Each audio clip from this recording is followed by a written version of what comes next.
महोदय, मैं medical education के समर्थन में बोलने के लिए खड़ी हूँ। जैसे कि सबको ज्ञात होगा कि ये ग्रुप 1 है और ग्रुप 1 में मेडिकल एजुकेशन बहुत सारी सर्विसेज को रेंडर करता है, जैसे पेशेंट केयर, उसके अंदर डायग्नोस्टिक सर्विसेज आती हैं। मैं सबसे पहले जो सबसे महत्वपूर्ण काम मेडिकल एजुकेशन का है, टीचिंग एंड लर्निंग, उस पर फोकस करूंगी, फिर रिसर्च और पेशेंट केयर और 3-4 पे फोकस करूंगी जल्दी से। सबसे ऐतिहासिक कदम एजुकेशन के अंदर हमने लिया और वो है कि प्रत्येक मुख्यालय पर मेडिकल कॉलेज हम खोलेंगे। हमने इसका एक्सपेंशन किया व्यापक रूप से। उसकी सराहना तो आप करेंगे नहीं, कब खोलेंगे, कैसे करेंगे। जब हमने ये विजन रखा है, हम लेकर आए, तो निश्चित रूप से उसके सारे संसाधन हम उपलब्ध करवाएंगे। मेडिकल शिक्षा का हमने एक्सपेंशन किया और आयतर हम सुनते हैं कि डॉक्टर्स की बहुत कमी हो। जब इतने सारे इंस्टीट्यूशंस एजुकेशन देंगे तो बहुत क्वांटिटी के अंदर हम डॉक्टर्स को प्रोड्यूस करेंगे और जिससे बेहतरीन पेशेंट केयर हम मुहैया करा पाएंगे। आज एसएमएस जयपुर में चला कर आते हैं, कोटा जहाँ पे हमारे 6 मेडिकल कॉलेजेस हैं, वहाँ पर दूर दूर से चला कर आते हैं। जब हर डिस्ट्रिक्ट के ऊपर मेडिकल कॉलेज होएगा और चरणबद्ध तरीके से समय से वो डिस्ट्रिक्ट में पेशेंट केयर भी डेवलप होगी, तो दूर दराज आने की जो तकलीफ है ये नहीं होगी। और इसी काम के अंदर लेकिन अब जो हमारी भूमिका बन जाती है वो बन जाती है क्वालिटी एजुकेशन की। क्वांटिटी तो हमने दे दी है, लेकिन हमें क्वालिटी सुनिश्चित करनी पड़ेगी और इसका एक बहुत सिंपल फॉर्मूला है कि हम किस तरीके के डॉक्टर्स प्रोड्यूस करेंगे इस इंस्टीट्यूशन से। Quality education is equal, quality teaching is equal to quality doctors. और उसके लिए हमें सुनिश्चित करना पड़ेगा, हमें मापदंड और करिकुलम इस तरीके से तय करने पड़ेंगे कि हम वर्ल्ड क्लास टीचिंग के उसके ऊपर आएँ। अगर हम सारे डिस्ट्रिक्ट्स को तो नहीं कर पाते गवर्नमेंट एजुकेशन के मापदंड पे, बट मैं चाहती हूँ कि कम से कम जयपुर वाले एजुकेशन सिस्टम को world renowned, world class Harvard medical institution की तरह उसको स्टैब्लिश करके आगे बढ़ने की कोशिश करें। मैंने माना कि शॉर्टेज ऑफ फैकल्टी है और कालीचरण जी सराफ ये कह रहे थे कि हमें डायरेक्ट इंटरव्यू से इसके अंदर रिक्रूट करना चाहिए। निश्चित जब स्टूडेंट सफ़र करता है, मैं इस बात से अग्री करती हूँ कि डायरेक्ट इंटरव्यू से हमें रिक्रूट करके इस बॉडी को ऑटोनॉमस भी बनाना चाहिए कि 15 या 20 साल की सर्विस करता है और आपके पास में कोई सिस्टम नहीं है, आप कहीं पे भी उसको करते हैं, एक बड़ी अनिश्चितता उसके अंदर होती है। आप इस तरीके से रिक्रूट करें जिस तरीके से सोसाइटी रन कॉलेजेस भी अपने आप को डायरेक्ट रिक्रूट कर रहे हैं और वो वहाँ पर जहाँ पे जो जाना चाहता है, जो जिस जगह सेवा जानना चाहता है, वो उसी जगह पे इंटरव्यू देगा, तो चीज़ें आसान होंगी। और क्वालिटी टीचर्स को अट्रैक्ट करने के लिए निश्चित रूप से हमें सैलरी स्ट्रक्चर भी बदलना पड़ेगा, सर्विस स्ट्रक्चर बदलना पड़ेगा। एम्स और पीजीआई के स्तर पर हमें करना पड़ेगा अगर हम उस क्वालिटी के प्रोफेसर्स अगर हम चाहते हैं। हमें उस तरीके का इंफ्रास्ट्रक्चर डेवलप करना पड़ेगा, हमें उस तरीके का एनवायरनमेंट डेवलप करना पड़ेगा। और मैं चाहती हूँ कि आजकल तो क्लासरूम्स हो गए हैं, वो पूरा मैकेनिज्म हमारे यहाँ पे डिजिटल सब कुछ इन कॉलेजेस में डेवलप्ड है ऑलरेडी, उसके लिए हमें कोई प्रयास करने की ज़रूरत नहीं है। तो वर्ल्ड क्लास फैकल्टी से कोलैबोरेशन करके मेडिकल इंस्टीट्यूशन, अरे बातें बाद में करना, आप इतना ही टाइम देंगे मेरे को, ये बोलना मुझे बहुत ज़्यादा है। गवर्नमेंट पे कोई कॉस्ट नहीं आएगी और इसलिए रेगुलर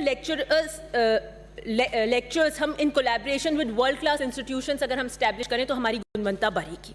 दूसरी चीज़ है, हमें काडर भी बदलने की, अलग अलग करने की आवश्यकता है। पीएचसी सीएचसी का काडर हम अलग कर दें, मेडिकल इंस्टीट्यूशंस का काडर अलग कर दें, गुणवत्ता भरी शिक्षा भी देंगे और पेशेंट केयर में भी हमारी वृद्धि होगी। ये फैकल्टी के बाद में अब जो दूसरा अंग, सर बात कर रहे हैं भाई, आप थोड़ा आवाज नहीं गिरा, प्लीज प्लीज बोलने देंगे। दूसरी चीज जो मेडिकल इंस्टीट्यूशंस की फैकल्टी के बाद में है वो स्टूडेंट्स।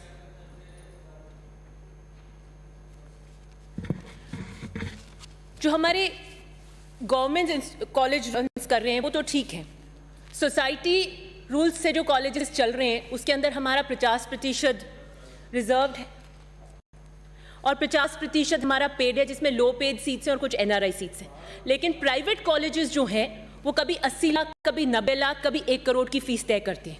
हमें लगता है कि एक स्टेट फीस रेगुलेटरी लॉ लाने की ज़रूरत है और उसके अंदर जो 5,000वीं नीचे वाली रैंक पे जो बच्चा आता है, जिसे कोई इंस्टीट्यूशन नहीं लेना चाहता है, उसे वो 1 करोड़ की फीस लेकर ले लेते हैं। तो मुझे लगता है इसको सुधारने की ज़रूरत है।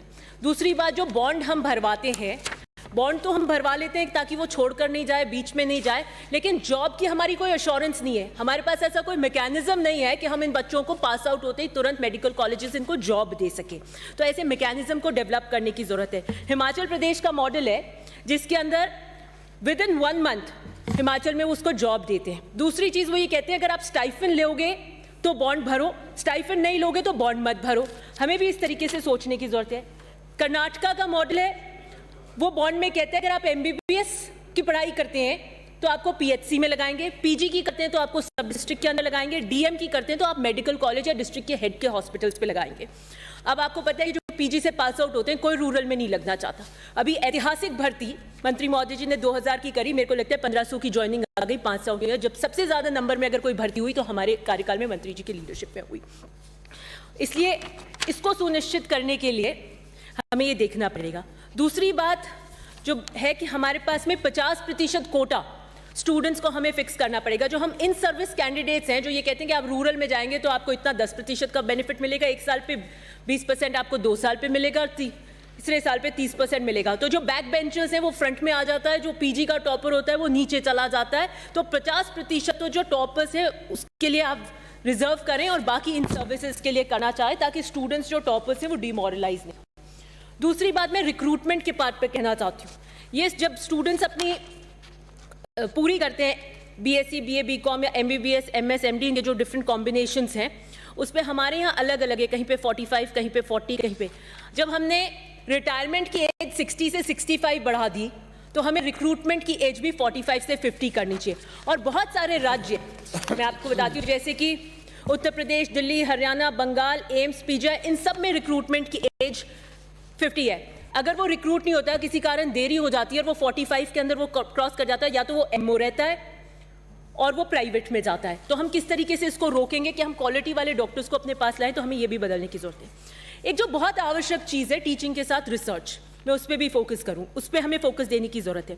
मॉलिक्यूलर जेनेटिक्स लैब हमारे पास SMS में है, स्टेम सेल्स हमारे पास SMS में है, हेमाटोलॉजी HLA जो ह्यूमन ल्यूकोसाइट एंटीजन है वो भी हमारे पास SMS में, लेकिन हमें इनको और आगे दूसरी जगह भी डेवलप करने की जरूरत है। डायबिटिक्स के अंदर जैसे कि एक स्टेम सेल रिसर्च हो रही है और उसके अंदर जीन एडिटिंग टेक्नोलॉजी से जीन्स को ठीक करके क्लिनिकल प्रैक्टिस में लाने के लिए काम करना जा रहा है। इसके लिए इंफ्रास्ट्रक्चर ट्रेनिंग मिले, इसके लिए इंटरनेशनल कोलैबोरेशंस हो, इस तरीके का मैकेनिज्म हो कि हम वर्ल्ड स्तर की रिसर्च कर सकें। घर बैठे तो उसके पास आइडिया आया, फैसिलिटेट हुआ तो घर सोचकर तो कुछ नोबेल पुरस्कार बनेगा नहीं। अनटिल अनलेस वो क्रॉस करे, उसके आइडियाज वर्ल्ड साइंटिस्ट के साथ बैठे तो कुछ निकलेगा। और रिसर्च पर अब हमें जोर देना पड़ेगा। कोविड के इस दौर से जब हम निकल कर आए हैं तो हमने देखा कि रिसर्च कितनी महत्वपूर्ण हुई। अब 1 साल बाद हम वो टीका लगाते हैं और प्रधानमंत्री जी की फोटो का कागज लेकर आते हैं। यूरोपियन यूनियन के अंदर एक कंसोर्टियम के माध्यम से वर्ल्ड रिनाउंड हर देश से रिसर्चर्स बनाते हैं, वो प्लानिंग करते हैं कि किस तरीके से प्लानिंग होगी, क्या उसका विजन होगा, और फिर वो ब्रेक थ्रू रिसर्चर्स लाते हैं, इस तरीके से एग्जीक्यूट होती हैं। या तो आप प्रिंसिपल को एम्पावर करें, इंडस्ट्री वगैरह ये तीनों के कोलैबोरेशन से कोई हम रिसर्च को इनको एक प्लेटफॉर्म दे जाएं। गवर्नमेंट ऑफ इंडिया बहुत सारी स्कीम्स इसके लिए रन करती है, पर हमें स्टेट लेवल पे भी इसको प्रोत्साहन देने की आवश्यकता है। जो सामने दिख रहा है उसके पीछे क्या है, इसी को तो रिसर्च कहते हैं, लेकिन इसमें गहराई और शोध आगे लाने की और उसके संसाधन हमारे को स्टेट लेवल पे प्रोवाइड करने की ज़रूरत है। दूसरी चीज़ दूसरी सर्विसेज जो मेडिकल एजुकेशन रेंडर करती हैं वो है क्वालिटी पेशेंट केयर प्रोवाइड करना। SMS में मैंने पिछली बार जब पब्लिक हेल्थ पे बोल रही थी तब मैंने बहुत विस्तार में सारे पॉइंट्स को छुआ था और किस तरीके से फुटफॉल ऑफ SMS बहुत अधिक ज़्यादा है, इसलिए रेफरल पेशेंट्स करना इंपॉर्टेंट हो जाएगा। खांसी जुकाम का पेशेंट भी वहीं आ रहा है, टर्शरी सेकेंडरी और टर्शरी केयर का पेशेंट भी आ रहा है, तो उसको वो सुविधा मुहैया नहीं हो पाती। इसलिए और PHCs CHCs की बात नहीं कर रहे, लेकिन आपको अपने मेडिकल एजुकेशन में क्वालिटी केयर देनी है तो आपको अपने PHC के ढांचे को करना पड़ेगा। प्रिवेंटिव केयर उसको वहीं मिल जाएगी तो वो ओवरलोड नहीं करेगा SMS और ऐसी जगहों को आकर। हमें हमारे कैपेसिटी भी बिल्ड करनी पड़ेगी। एक ANM है जो बहुत अच्छा करती है, डॉक्टर के उसके अंदर तरीके का कर देती है, एक हमारी ANM है जिसको BP लेना भी नहीं आता। तो हमें लगता है हमारे हेल्थ वर्कर्स की क्षमता वर्धन भी करने की आवश्यकता है। एक फूड सेफ्टी डायरेक्टरेट की घोषणा मुख्यमंत्री जी ने बजट में करी थी। मुझे लगता है कि एक डायरेक्टरेट ऑफ रैशनल थेरेपेटिक्स की ज़रूरत भी हमें पड़ेगी। Who keeps a watch on hospitals कि किस तरीके की दवाई ये डॉक्टर्स प्रिस्क्रिप्ट कर रहे हैं, अनावश्यक दवाई और इंजेक्शन तो नहीं दे रहे हैं, इनके ऊपर चेक रखने की ज़रूरत है। यूनिवर्सल हेल्थ कवरेज की घोषणा मुख्यमंत्री जी ने करी। हमारी मंशा बहुत अच्छी है, लेकिन मैं कभी भी प्राइवेट सेक्टर का हेल्थ में इन्वॉल्वमेंट की पक्षधर नहीं रही हूँ और मैंने इस सदन के अंदर भामाशाह योजना की भी आलोचना करी थी कि आप जब प्राइवेट को इन्वॉल्व करते हैं तो किस तरीके का एक्सप्लॉयटेशन हमारे साथ में होता है। और मुझे लगता है प्राइवेट की डिपेंडेंसी को इन्वॉल्व नहीं करना चाहिए। अगर हम पैसा इसके अंदर खर्च कर रहे हैं तो हमारी जो फ्री जांच और फ्री डायग्नोस्टिक्स दवाई हैं उसको सदर करिए। आज कितने लोग सरकारी में आते हैं, जो थोड़ा भी कुछ अफोर्ड कर सकता है वो सरकारी अस्पताल में आना नहीं चाहता। 100 में से 30 जने आते हैं, तो वो जो भी सरकारी अस्पताल में आता है उसका सब कुछ फ्री कर दीजिए, उसकी हर जांच, उसकी हर दवाई फ्री कर दीजिए। आप देखिए किस तरीके के चेंजेस आपको यहाँ पर आएंगे। दूसरी चीज, इस ओपीडी के अंदर जो व्यक्ति आता है उसको इस योजना का, इस यूनिवर्सल हेल्थ कवर और भामाशाह टाइप जो ये कार्ड्स हैं, इनका कोई भी बेनिफिट उस धारक को नहीं मिलता है। मान लीजिए उसने अगर टर्शरी और सेकेंडरी लेयर पे इसका बेनिफिट लिया भी था, ऑपरेशन कराया और फॉलोअप के लिए अगर कोई आता है, एमआरआई कराता है, तो उसको निःशुल्क नहीं मिलती। तो मुझे लगता है कि ओपीडी में आए चाहे कहीं पे आए, whoever comes at the door step of government public health care system, उसको हम हर चीज़ फ्री करें। और ये अभी बोल रहे थे कि राइट टू हेल्थ केयर कब आएगा। राइट टू हेल्थ केयर इसी सदन में आएगा और हम इसी सदन में उस बिल के ऊपर टेबल थपथपाएंगे और देखेंगे क्या ऐतिहासिक काम हम मुख्यमंत्री जी और हेल्थ मिनिस्टर के अंदर, इस हेल्थ के अंदर जो मेजर रिफॉर्म्स जो होंगे उसको हम आगे देखेंगे। एक rational distribution of transfer policy की भी आवश्यकता है कि कहीं पे 0 डॉक्टर है, कहीं पे 4 डॉक्टर हैं, अनावश्यक जगह पर जहाँ पे ज़रूरत नहीं है उसको देखते हुए एक ट्रांसफर पॉलिसी भी होनी चाहिए। एक RUHS के अंदर बहुत ज़बरदस्त सुपर स्पेशलिटी फैकल्टी की मांग है, क्योंकि SMS के अंदर प्रतिदिन 10,000 मरीज OPD में आते हैं, 800 करीबन भर्ती होते हैं, बहुत ज़्यादा, और बाकियों की ऑपरेशन की सूची कम से कम 3 से 6 महीने के लिए आगे लंबित रहती है। जो इसका दूसरा पार्ट है, डायग्नोस्टिक सर्विसेज जो मेडिकल एजुकेशन रेंडर करता है। पेट सिटी की मैं विशेषकर माननीय मंत्री जी आपसे कहूँगी कि कैंसर के अंदर आजकल विशेष रूप से पेट सिटी की आवश्यकता है। ये मशीन हमारे गवर्नमेंट इंस्टीट्यूशंस में होनी चाहिए। दूसरी बात, ये अभी कह रहे थे कालीचरण सराफ जी कि भाई ये सारी मशीनें बंद पड़ी हैं, ठप पड़ी हैं। मुझे लगता है ये आउटसोर्स का सिस्टम हमें बंद करना चाहिए, जहाँ पे प्राइवेट व्यक्ति आता है, अपनी मशीन लगाता है और कमा के पैसे चला जाता है।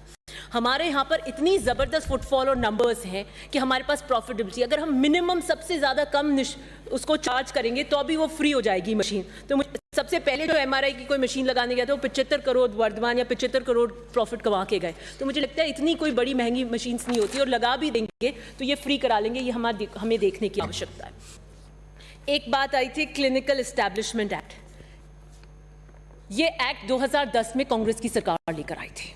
अभी पूछ रहे थे कि इस एक्ट को कब लागू करेंगे। मेरी बिल्ली मुझी को म्याऊं, आप भी तो सरकार में बैठे थे। हम 2010 में एक विजन के साथ, एक सोच के साथ इसको लेकर आए थे, आपने क्यों नहीं लागू किया, आप हमें पूछ रहे हैं। निश्चित रूप से जो लास्ट में कहना चाहूंगी, जो वैक्सीनेशन ड्राइव बस 2 मिनट, जो वैक्सीनेशन ड्राइव चल रही है उसमें भी मेडिकल इंस्टीट्यूशन, कोविड के मैनेजमेंट में मेडिकल कॉलेजेस का बहुत बड़ा योगदान था उसको मैनेज करने में। वैक्सीनेशन ड्राइव में भी उनका बड़ा योगदान रहा। लेकिन अब आप देखिए, बात कर रहे थे प्राइवेट को खड़े होकर हर वक्त कोसता है कि प्राइवेट का ये कर रहे हैं, आप प्राइवेट को इन्वॉल्व करें। आप वैक्सीनेशन लगाने में प्राइवेट को क्यों इन्वॉल्व कर रहे हैं? गवर्नमेंट में तो वो फ्री होगी, प्राइवेट में आप चार्ज करेंगे। आप करें तो सही, आपका खून हमारा खून पानी।